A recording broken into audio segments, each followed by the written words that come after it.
What is up, everyone? It's Quinn here, and this week I'm going to be hitting you guys with my positional dynasty rankings. So, in this video, we're going to be focusing on the top 50 running backs. We'll also have wide receivers, quarterbacks, and tight ends coming out within the next few days.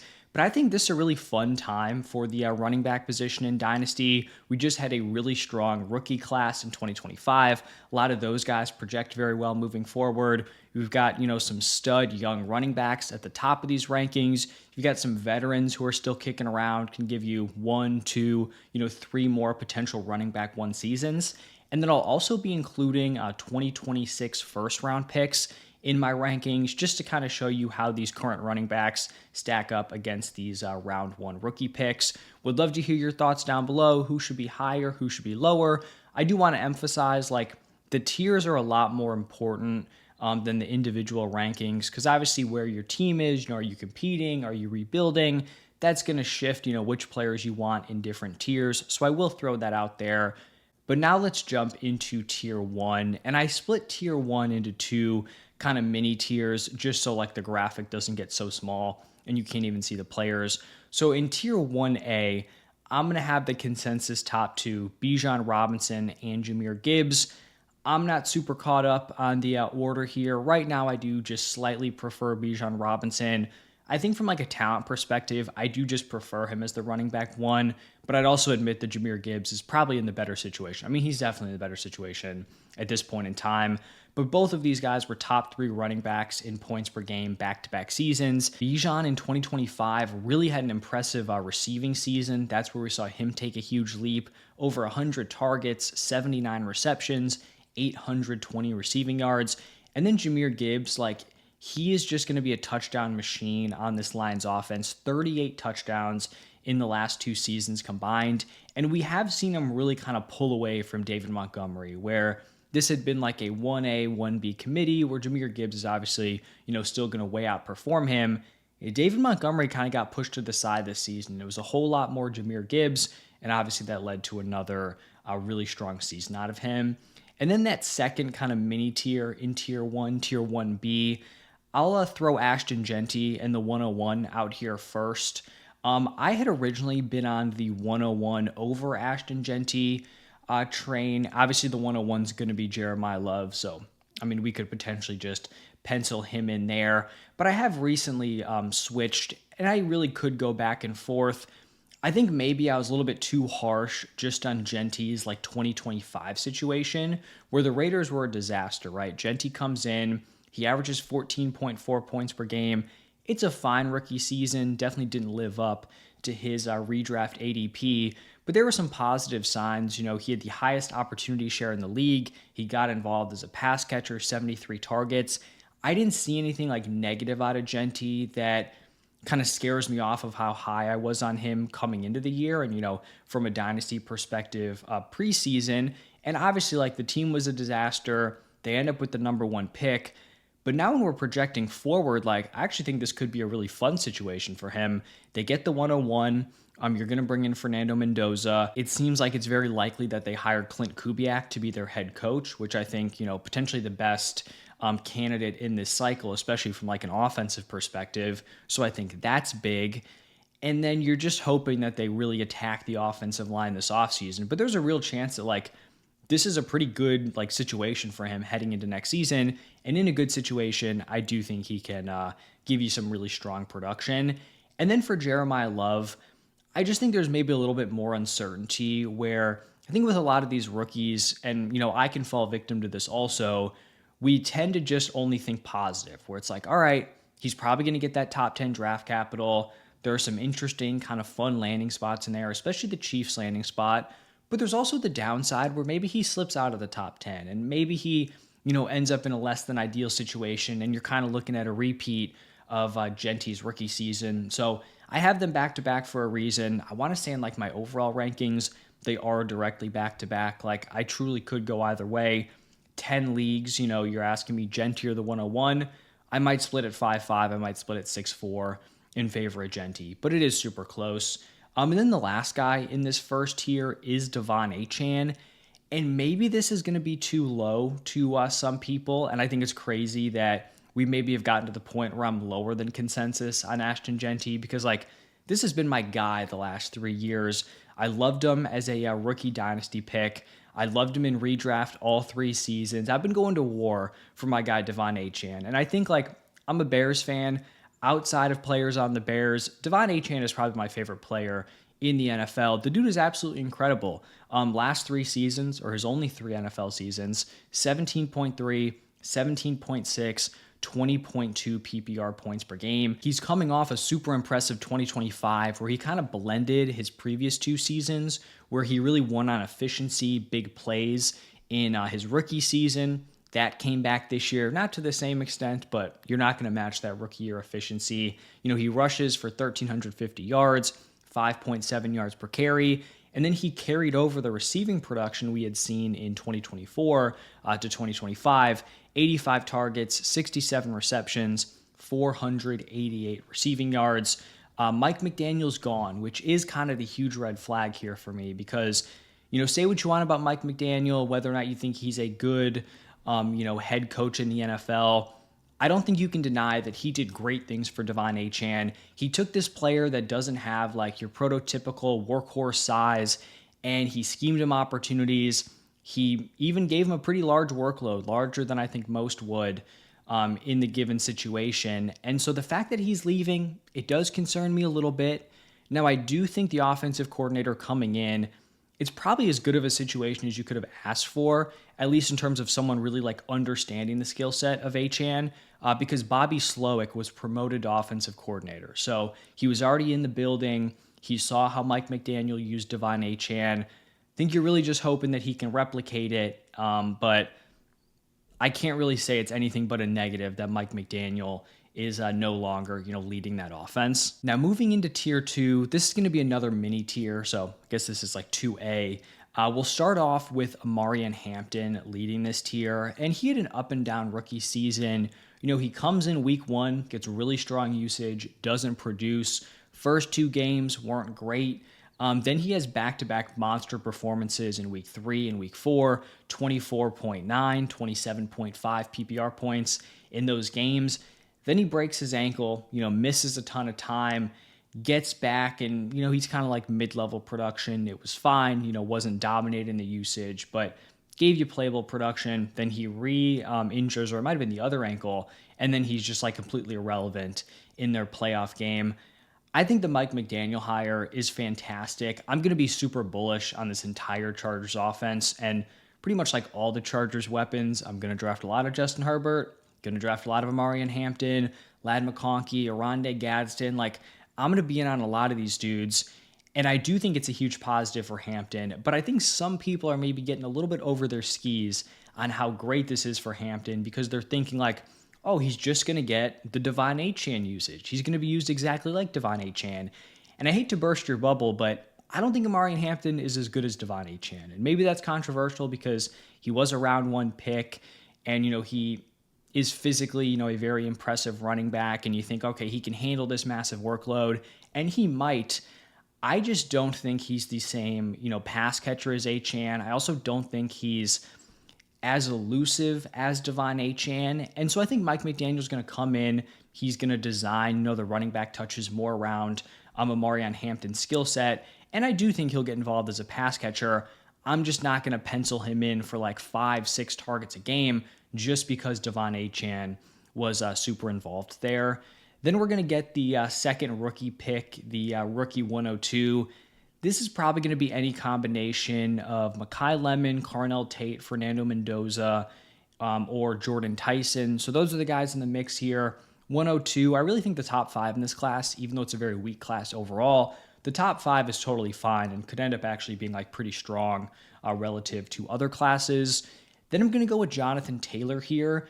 And admittedly, from like an overall perspective, I'm probably going to be lower on JT than consensus. I'm just not super willing to like buy high on, I'm not going to say an old running back, but like an aging running back coming off a huge season. But I still think from like a running back positional ranking, like this is where he belongs. He was coming off a super impressive season, running back 4, 21.3 points per game. And he was on his way to being like a true fantasy MVP. Was averaging 24.8 points per game, before Daniel Jones tore his Achilles. That was the first 12 games of the season. Then after he tears his Achilles, down to 12.9, and he didn't exceed 3.5 yards per carry in a given game. We did see him set career highs with 55 targets, 46 receptions, 378 receiving yards, and he stayed healthy, which had been the issue in previous seasons. He had like the ankle problems. He had the thumb surgery within the last couple of years. But when Jonathan Taylor has been healthy, he has been a top tier fantasy running back. I think the big question here is just, can the offense like replicate or come close to the early season success they had? Because this was not just like an average to above average offense. Like, they were playing like the best, a top 3 offense in the NFL. I don't think they're going to get back to that. And, maybe you got Daniel Jones coming off a torn Achilles. But I do think if they can just be like a competent unit and the passing game at least demands some respect from opposing defenses, Jonathan Taylor can come back and have another really strong season. Then the last, I guess, like dynasty asset in this mini tier is going to be the rookie 103. Now moving into the second part of tier 2, tier 2B, we have James Cook, 26 years old, back-to-back strong season, 16.7, 17.8 PPR points per game. He was the 2025 rushing leader. He's just a straight up good running back on a great offense. And that type of player who still has, 4 or 5 strong seasons left. He's extended with the Bills. I think this is a reasonable spot to have him. Then I've got the rookie 104, once again choosing from that same batch, but you're probably not going to get the choice of your top guy, or if you are, you're getting lucky because the other 2 picks ahead of him didn't go there. Then I've got Travion Henderson. Super odd player to evaluate. I think there's certainly a case that he should be lower than this. But this is where I have him slotting in here. Up and down rookie season, started slow, first 8 games, 6.6 points per game, last 9, 17.1, ended as the running back 24, 12.1 points per game. The big issue here, and after the season before the playoffs, I was super high on Travion Henderson. I'm like, I think he's going to be great next year. He's kind of built up this strong role. He's really going to take over in 2026. And the playoffs have been rough. They've played 3 games so far. This is recorded before the Super Bowl. He has 64 total yards in those 3 games. Against Denver, obviously must win, conference championship game. He plays 3 snaps and logs 1 carry. And you can try to make a case of the weather that didn't, support Travion's skill set. You can make excuses for him. There's no way of saying that is not just extremely concerning moving forward, especially just for his upside, the confidence they have in him, his potential role in 2026. And so I think there are some issues, with him as a player. He was not good rushing up the middle.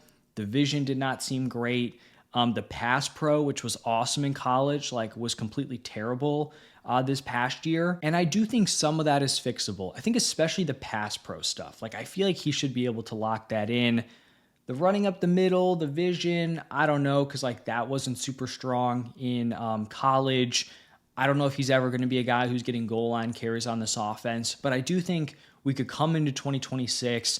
He's got this fine-tuned role where he's running outside. He still has that big play upside, but also he can be that third down back, and they're able to unlock his receiving upside a little bit more than we saw this past season. So that's the hope for Travion. This is where I have him right now. Still a very young, talented running back in an offense that I do want to be invested in moving forward. And then the last guy in this tier, or it's actually going to be a pick, we've got the rookie 105. So this is really the last of that top 5. This pick is just a little bit sketchier because, maybe one of those wide receivers slips, or they get a really gross landing spot, or maybe Jordan Tyson's medicals don't check out. And so you're just kind of getting the scraps of that rookie top 5. Now moving into tier 3, really interesting tier here. And I did have kind of a tougher time differentiating between these running backs. I think obviously your team situation could play a big factor in how you order these guys. Someone who I've moved up actually a decent bit when I've kind of, went through, updated my rankings, Quinshon Judkins. And I had been a little bit lower on him. He's coming off a season-ending injury. The offensive situation was terrible. He was fine for fantasy, 12.1 points per game, running back 25. I just keep coming back to the fact that the man is 22 years old. Like, he has so much time in front of him here. Like, it could take the Browns 2 years to figure this thing out, and he's going to be 24 years old heading into that next season, which is the same age as like Bijan, Gibbs, Devon Achane right now. They bring in Todd Monken to be the head coach. I think that's a totally fine signing, especially on the offensive side of the ball. And so there's just a lot ahead of him. It seems like he should be ready for week one. So Judkins is going to lead this tier. Also, just like pedigree-wise, has the draft capital, overall solid asset to have moving forward. Then I have Breece Hall.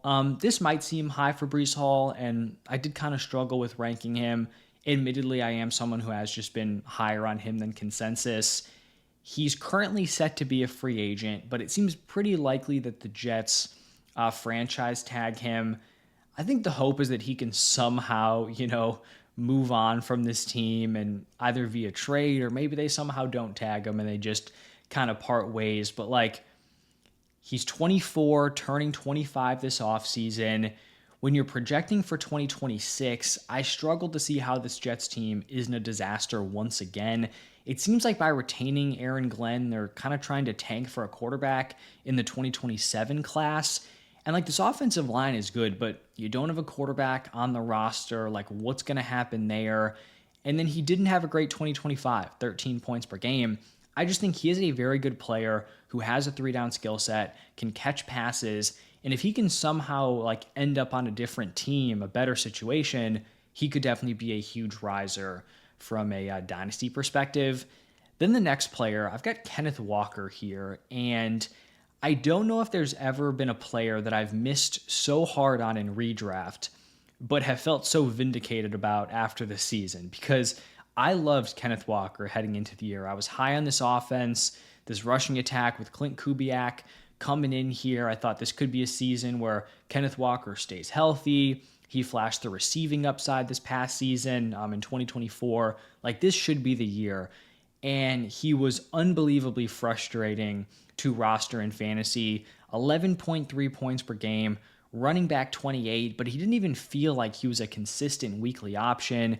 You'd get a plus matchup, he would completely tank. He's taken half the backfield, and anytime he does anything to get near the goal line in the red zone, he's going back to the bench, and you got Zach Charbonnet running in here to vulture his touchdowns.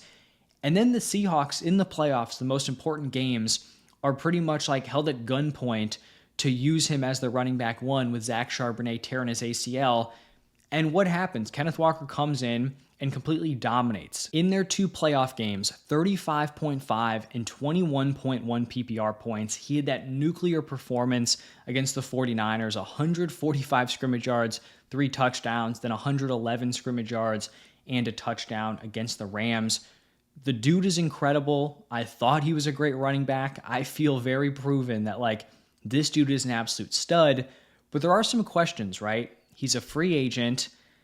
I was originally feeling like, all right, he's probably not going to want to re-sign with Seattle because I imagine this past year has been pretty frustrating. So he could go somewhere else, get a better landing spot, have a more secure role. But now that they've made this run to the Super Bowl and Charbonnet's injured and now his usage is there, maybe he's going to re-up with them. Then I think the concern is is this a Kubiak thing? Is this a McDonald thing where they just want to split running backs and they don't trust them to take 60% of the opportunities because they could just bring someone else in, draft someone, and this could be another very gross split. This is just me kind of taking the swing on the talent of Kenneth Walker. Then next up, I'm going to have Bucky Irving, and he's a pretty tough player to rank, right? He had a super impressive rookie year, really broke out, and then he comes into 2025, actually starts the season pretty well. The usage is solid. He's producing for fantasy. Then he gets hurt, and overall, it just ends up being a super underwhelming season for him. 13.9 points per game, running back 17, but a lot of that production was very skewed early on in the season. And it was just a culmination of a lot of different things. So he gets hurt. Also seems like mentally he didn't deal with that injury super well. The Bucs offense as a whole was underperforming. And then the usage, especially post-injury, was just awful for fantasy. Like, he wasn't super involved as a pass catcher. He was a non-factor on the goal line. And like, you got to be a pretty amazing running back to not get receiving usage and not have touchdown upside and still produce. And shockingly, like, he wasn't able to overcome that, especially on a bad offense. There's been some shakeup here, right? Zach Robinson coming in as the offensive coordinator. Both Rashad White and Sean Tucker are free agents, so we'll see what they do with those guys. I think Bucky Irving's future is probably somewhere in between his first two seasons, or specifically in between like his second season and then like the second half of the first year, because that's where he really broke out. I think he's a talented player, but I do think there are some like kind of red flags with his skill set where he is a smaller running back. Not every coach is going to trust him on the goal line. He's not a great pass blocker, and so that could limit some of his third downs. But I do think like when healthy, he's just such an electric runner. He's a playmaker. You want to get the ball in his hands, and he's only 23 years old, so there's a lot of time left for Bucky Irving to produce. Then the final player I have in tier 3 is someone who I'm probably a lot lower on than consensus, and that is Christian McCaffrey. Now, like I said, I think I'm lower on him than most. He's coming off an awesome season, probably the fantasy MVP. Running back 1, 24.5 PPR points per game. The usage was amazing, 18.3 carries, 7.6 targets per game. You know, health had been the big question coming into the season. Everyone, oh, he's injury prone. He can't stay healthy. Why would you draft him in round 1? Why would you draft him at all? He's off my board. Plays in all 17 games, stays healthy, you know, was able to play in the playoffs. Did get banged up in at least one of those games. But like, overall, if you drafted Christian McCaffrey, if you had him in Dynasty, if you traded for him, like, things went fantastic for you this past season. As a pass catcher, he caught over 100 balls for over 900 yards, 7 touchdowns. My issue here with CMC, and this is something I talked about in my like early redraft rankings, is he is someone who has really struggled to stay healthy, and the odds are not in his favor of him like replicating or kind of coming close to what he did last year, even staying healthy next season, when you're looking at running backs in the last 10 seasons who have had at least 400 touches. So that is including the playoffs. And you can see here, this was the test for Saquon Barkley this past season, where he had a really strong 2024, but he handled this monster workload. And it was like, would he be able to replicate or come close to what he did the past year? And as we know, this year, he was nowhere near as effective. Went from 22.2 points per game to 14.5, dropped off 7.7 points. And we can see that with Christian McCaffrey, out of all the dudes here with 400 plus touches, he is number 2, right, in the last 10 years with 450 touches. I think it's reasonable that we see a dip or just potential like fall off with injury, right? We've got Ezekiel Elliott, Joe Mixon, Le'Veon Bell. These guys were not able to replicate their previous production. The only guy who could was Derrick Henry. And I think it's also important to point out Christian McCaffrey appears on this list twice, where he had 417 touches in 2023, 403 touches in 2019. And you want to see what he did the next season? He was injured both of those years. And so I think Christian McCaffrey is a very sketchy asset to own heading into 2026, because I think we all know it, right? He's 29, turning 30 this offseason. As soon as the injury problems start to kind of rev up here, his value is going to absolutely plummet. There's no shot I'm spending like a round 3 startup pick on him. Also, I'll throw in there that like he's an amazing pass catcher at this point in his career. He is no longer a good runner. And not only is he not a good runner, like he is an objectively bad runner at this point in his career. And so there's just a lot of red flags. I love the player. If he stays healthy, I'm not, doubting that he'll have a great, 2026. And a great 2026 could be 20 points. He could still fall off from this past year and be super productive.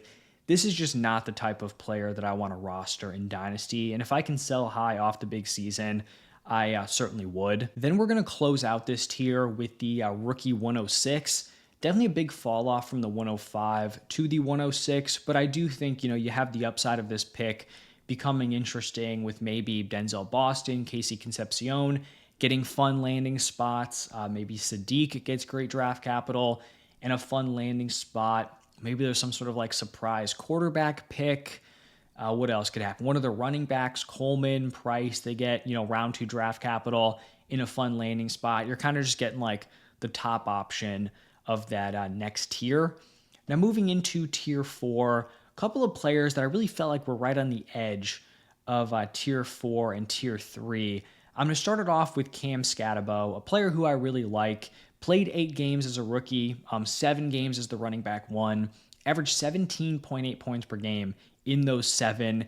He just has a super fantasy friendly skill set. He's a big physical runner, can, be the clear goal line back, but he's also a fantastic pass catcher. Unfortunately, his season was cut short due to like the gruesome ankle injury, dislocated ankle, fractured fibula, ruptured deltoid ligament. And so I was someone who actually originally had him ahead of Quinshon Judkins when I re-ranked this class. As you can see, I've moved Judkins up a fair bit and maybe gotten a little bit lower on Cam Scatabo. He was an older prospect, so he's 24 years old, nothing crazy, but like 2 years older than Judkins. He's a day 3 pick, and I know it's kind of lazy analysis to just like dock him for that, but like time after time, we just see these guys can impress and teams just aren't as committed to them long term, especially with the new coaching staff coming in. And I'm actually someone who like typically is very locked in on that. Like I will be selling high if a day 3 running back breaks out early. And, you're going to miss on like a Kyron Williams type, someone like that. But you're also going to have a lot of hits. And I didn't do that with Bucky Irving. I was very in on Bucky Irving. I'm like, he was a day 3 pick, but the talent is undeniable. Looking back on it, I did wish I, sold high on Bucky Irving with his price heading into the season. And so there are some potential long-term concerns here for Scatabo, which is why I have him, in tier 4 and not tier 3. But I love the player. If he can retain that running back 1 role, and stick as the clear-cut RB1 here, I do think he's going to be awesome for fantasy. And just a player, honestly, I'm definitely rooting for. Then we've got Chase Brown, another guy who I considered bumping up a tier. He had a strong 2025, had like pretty rough start to the season, ends up averaging 16.6 points per game. With Joe Burrow at quarterback, he averaged 19.4. The usage has been awesome the past like year and a half, ever since like the Zach Moss injury. He gets solid work on the ground. He's getting 5+ targets a game. He's getting the goal line usage. I do think that if he can get extended and get like a solid contract extension this offseason, he's definitely someone who could jump into tier 3 because that's the big concern. He's another one of these day 3 running backs where the role is awesome, but is he like an exceptional running back talent where he could just fend off like any sort of competition? I don't really think so. However, if they commit to him, then I'd feel a lot more confident and could definitely bump him up there. Then I'm going to go with Saquon Barkley, definitely kind of a different archetype, shorter term asset.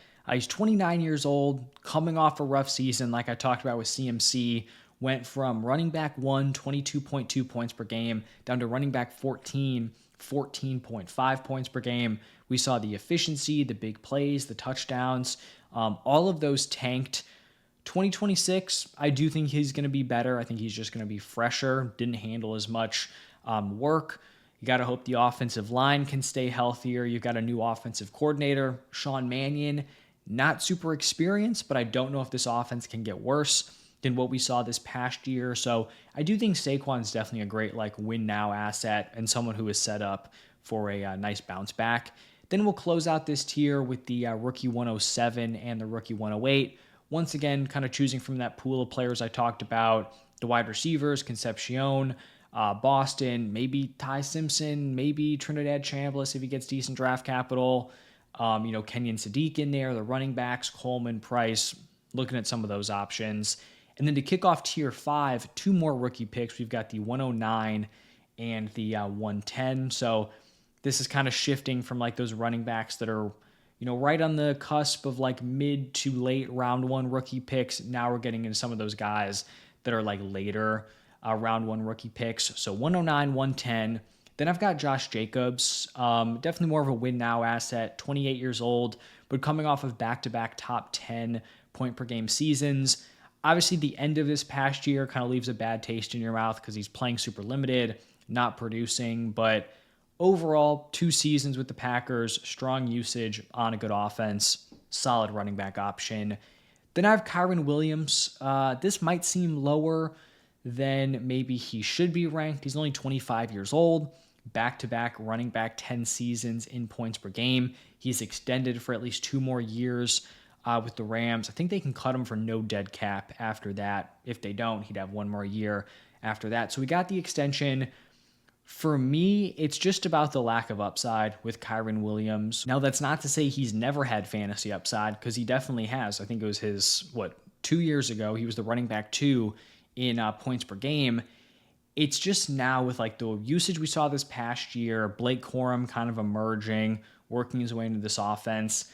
Kyron is no longer like this 3-down workhorse for the Rams, where since week 7, we saw Blake Corum take 11.2 opportunities per game to Kyron's 17.4. Now, Kyron still was averaging 14.7 points per game, which is playable.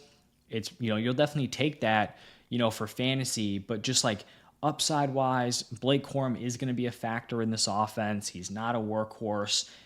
And I just have had some questions on the overall talent here. And not that he's like a bad player, but like the case I made against him for redraft and even Dynasty this past year is just like, is he a good enough player that you can rationalize giving him 75+% of the offense as opposed to like giving Corum or Jarquez Hunter some of that work? And I think the Rams kind of answered that, where they like Corum. He's going to be involved. I mean, these guys are splitting like full drives. Like they're swapping drive for drive, especially later on in the season. So this where I have Kyron. Another 25-year-old running back, RJ Harvey.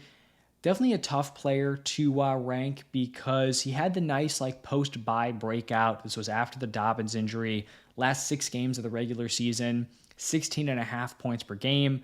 Solid receiving usage, 4.3 targets per game. Then the playoffs come around and he just wasn't super productive. 19 carries for 57 yards, 12 targets, 9 receptions for 68 yards. I'm just going to be really interested to see how the Broncos approach the running back position this offseason. Do they trust RJ Harvey to be their number 1? I'm not expecting workhorse RJ Harvey, but can he be the 1A in a 1A, 1B type of committee? Do they bring back Dobbins, which I think in the grand scheme of things wouldn't be all that terrible for RJ Harvey? Do they bring in a different running back? Do they draft someone? Do they make a trade? We'll just have to wait and see at this point. But like, if he can lock down a solid role in this offense, I do think he has a lot of value. Then I've got back-to-back free agent running backs. I'll start off with Travis Etienne, who definitely regained a lot of his value in 2025. Averaged 14.9 points per game, was the running back 13. It seems like the early reports are that the Jaguars aren't going to be super interested in bringing him back, which I think makes sense because I do think Liam Cohen can get solid rushing production out of like pretty much any competent running back. And so are you going to spend big on Etienne, who they might not deem to be some sort of like crazy difference maker?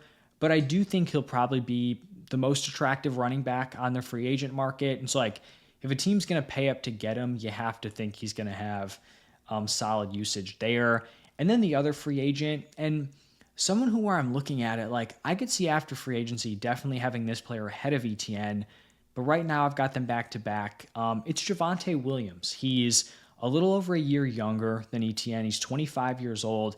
He also had a nice bounce back in 2025, 15.2 points per game, the running back 11. If he re-signs with the Cowboys, which seems to make sense that he would, he had a lot of success there. You could run it back. That's a great situation to be involved in. The receiving might be underwhelming, but like the workload on the ground is going to be there. He's going to have the touchdown upside. I do just have some questions though with the Cowboys, because it seems like every year people are expecting them to make this like huge splash move at running back, whether that's via trade, via free agency, via the draft. And they've really just kind of punted the position. Like you remember last year, they went into it with Rico Dowdle and like the ghost of Ezekiel Elliott. Then this past year, you go in with Javonte and like Jaden Blue and Miles Sanders. And like, let's not do revisionist history here. Javonte was not viewed as some sort of like amazing pickup heading into this past year. And so like if Javonte wants legit RB1 money, are they just going to completely pass on him?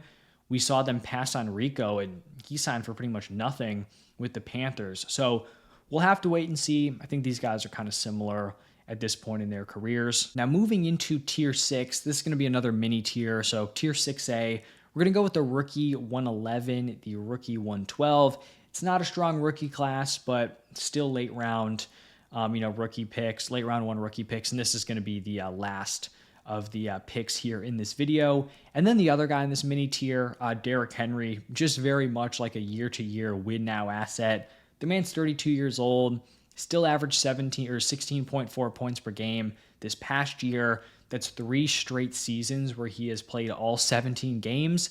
You just have to ask the question of like, how many more years can this guy do this? Like the wear and tear, his career touches, the number is crazy, but he continues to stay healthy. Maybe you saw his like performance start to dip a little bit, but it really seemed like it was just more of the fumbles. And so he'll probably be drafted as a top 12 running back in redraft heading into next season. So at this point in like a bad rookie class, I think he's right on the fringe of like the 112, 201 in terms of value. And then looking at the second mini tier here, I'm going to start it off with Bashal Tutin. I imagine this is going to be high for a lot of people, and there's a few different factors going into this. First off, I am just high on Bashal Tutin. I liked him as a prospect. I was really high on him coming into this past year. It definitely didn't pan out, but I think he has a really fun skill set to work into this Jaguars offense. And if Etienne's potentially leaving, like he's got the inside shot to be the top dog, or at least in a very involved committee heading into 2026. He looked good in the playoff game, small sample size, 4 carries, 51 yards, but he's definitely a player I want to bet on moving forward and an offense that I want to be invested in. Then I'm going to go with Jaylen Warren. Actually, these next 2 guys, both 27 years old. Jaylen Warren, fine season, 13.6 points per game. There's a new coaching staff coming in, but he is extended through 2027, so he's got some security there. Just a solid running back. You're just kind of, expecting like that back end RB2 production. I'll talk about Kenneth Gainwell later on. Maybe the Steelers bring him back, but unless Rodgers is returning, like I just don't see Gainwell being this like huge threat in like a different offensive environment. And then the other 27-year-old, DeAndre Swift, major bounce back this past year, 14.3 points per game, running back 16. He is a potential cut candidate for the Bears. If they don't cut him, he'll have 1 year left in Chicago. I think best case is he stays with the Bears and they just run back, the Swift Monungai, like poor man's Sonic and Knuckles, like, with Gibbs and Monty.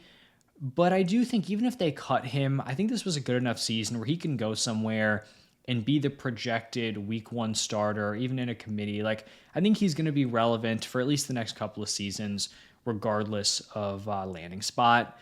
Now moving into tier 7, interesting mix of guys, definitely skews kind of younger within this tier. I'll start off with Bill Krosky-Merritt. I think the rookie season was perceived as like underwhelming, and he was definitely getting a lot of hype, especially from a redraft perspective, as like the Commanders running back 1. But you look at the season as a whole, he was a round 7, day 3 pick. He rushes for over 800 yards on 4.6 yards per carry, scores 8 touchdowns, catches 9 passes for 68 yards. That's a very successful season for like a late round rookie running back.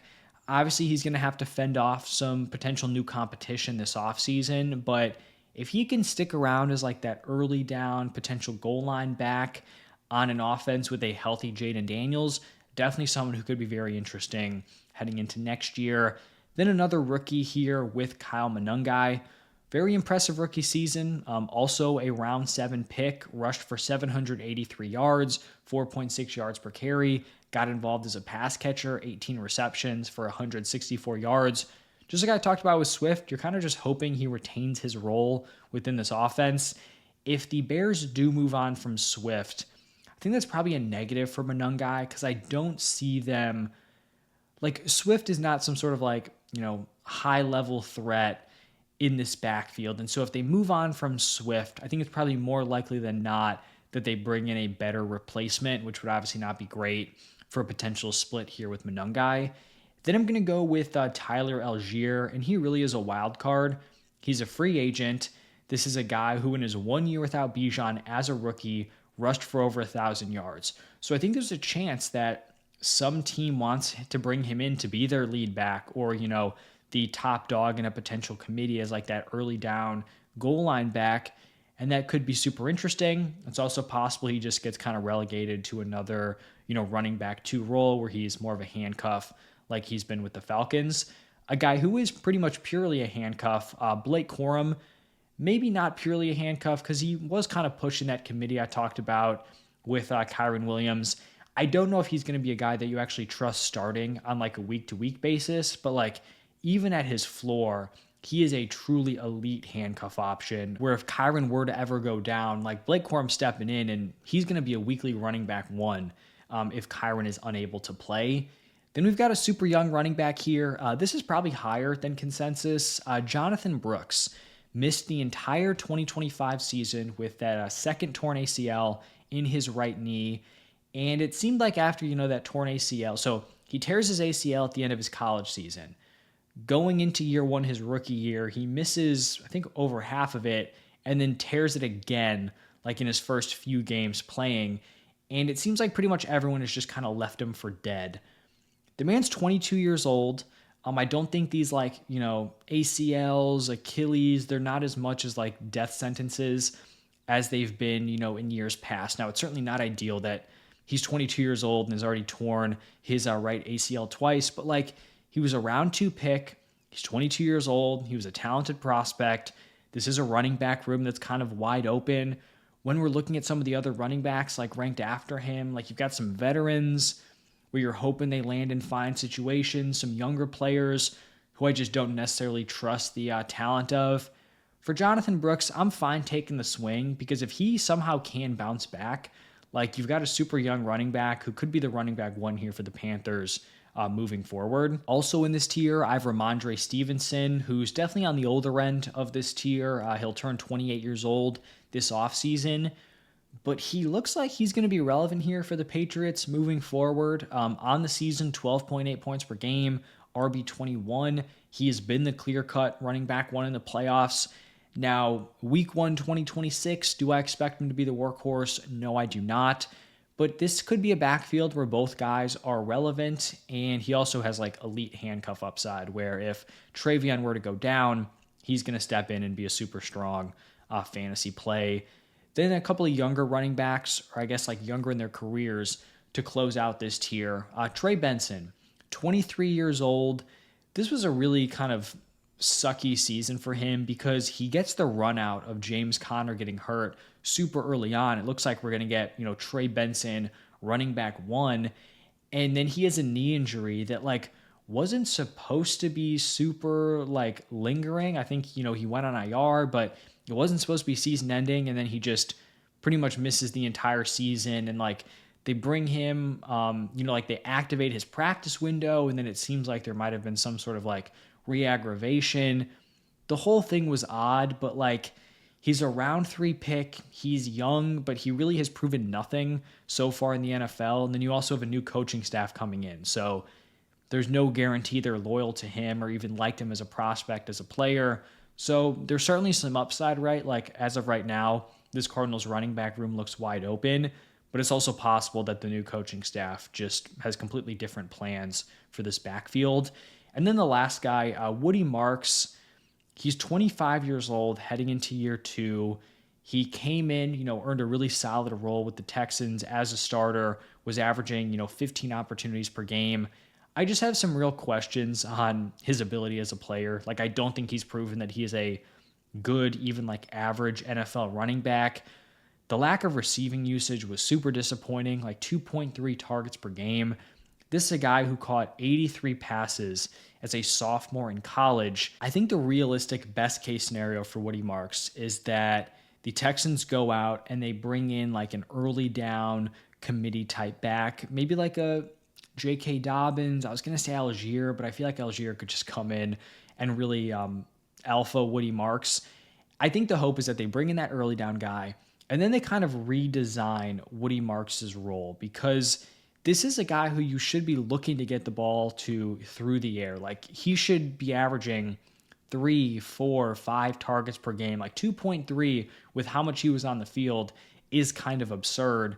And so I think that's the hope. But like I said, I don't think he's proven he's a good player. And it's possibly just kind of gets, buried this offseason.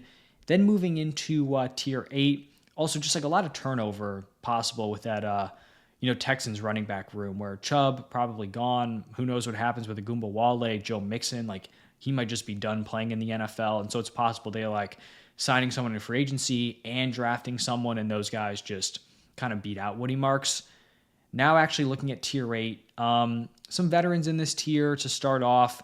J.K. Dobbins, he's a tough guy to rank. I mean, the dude's 27 years old, and he's an awesome player. Like, when he is out there, J.K. Dobbins is so productive. He scored at least 10 PPR points every single season.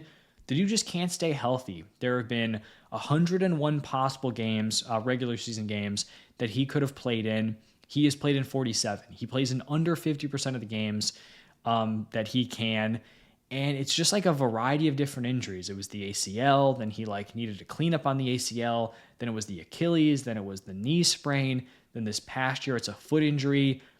It's just everything. But for J.K. Dobbins, wherever he signs, you can probably count on the first 8 games of the season, he's going to give you fine production, and then he's probably just going to fall off the face of the earth with injury. Then I've got Chuba Hubbard, probably a little bit lower on Hubbard than consensus, and it's probably because I'm a little bit higher, more optimistic with Jonathan Brooks. He came into this season looking like he'd be the running back 1. He kind of lost that role mid-season to Rico Dowdle and then ended up regaining it later on. He's got 3 years left with the Panthers on his contract. He could get cut for $9 million dead cap. That seems like a lot, but maybe they just want to be done. They don't want him on the payroll for the next 3 years. We'll see how that shakes out. I do think the dream of Chuba, workhorse that we had coming into this past year is kind of gone. He still might be the running back 1, but I don't know if he's pulling away from any running back room at this point. Then the guy who was competing with him, Rico Dowdle, kind of funny enough, it's weird the way he's gotten there, but back-to-back top 24 point per game seasons. We saw him have just those monster games in week 5 and week 6. He was still, playable through week 15 and then just really fell off after that. It seems very likely he's going to move on. Seemed to be pretty disgruntled towards the end of that season with the Panthers. I just don't think there's any guarantee he's going to step into a lead role. He had a good close to the season with the Cowboys. They didn't bring him back. He signs with the Panthers really with not a ton of expectation of him playing a big role. He just kind of earned it. So we'll see if he can find another interesting landing spot and give you some running back production. Then we're going to close it out this tier with 3 younger guys.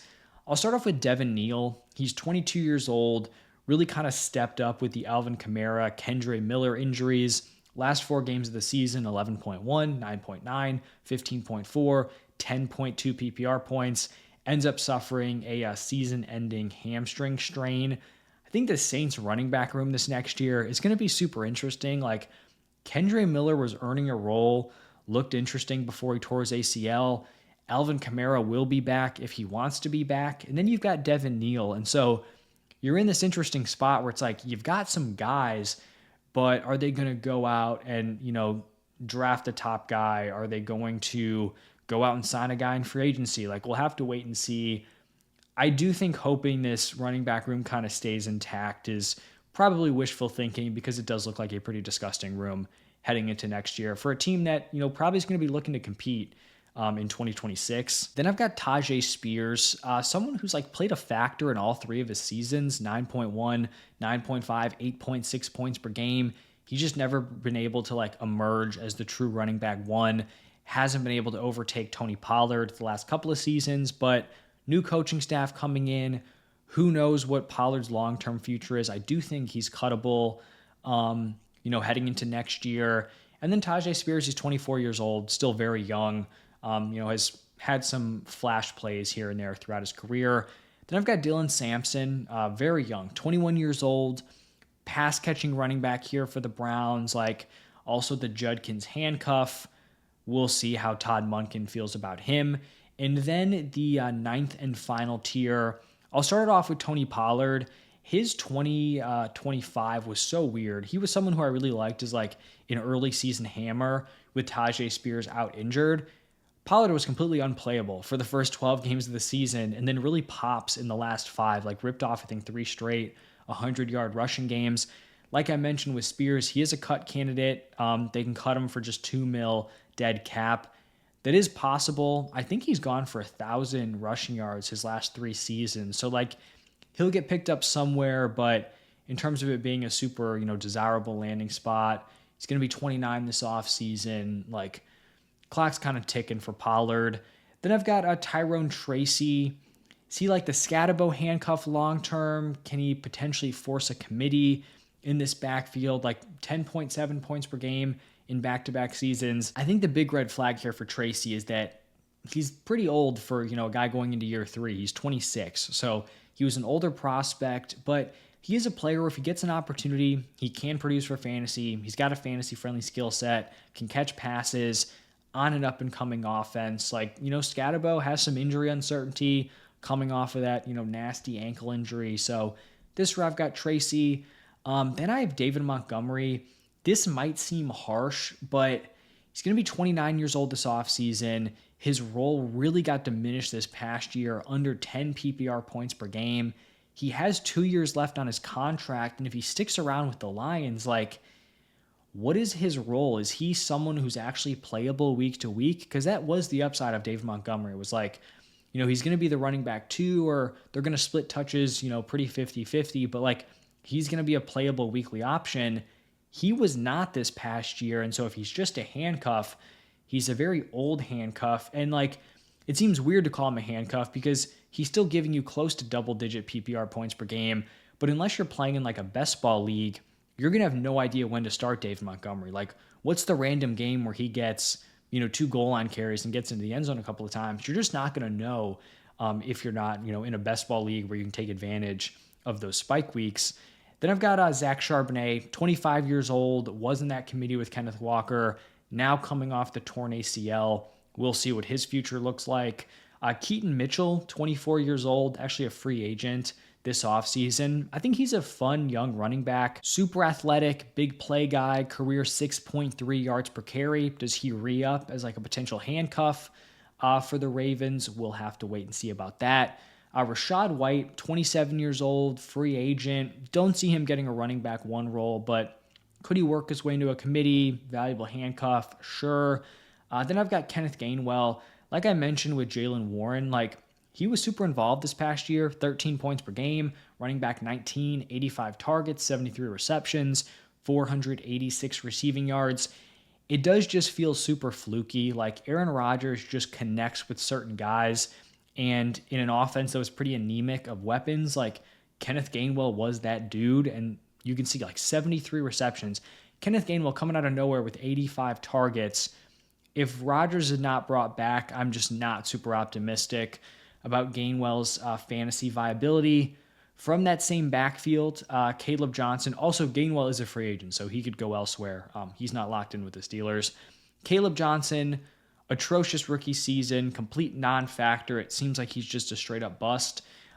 Maybe this new coaching staff kind of unlocks something, but like to not even get on the field with a team that needed a spark, running back room with like Jaylen Warren, who I like, and Kenneth Gainwell, but these guys are not world beaters. That is super concerning.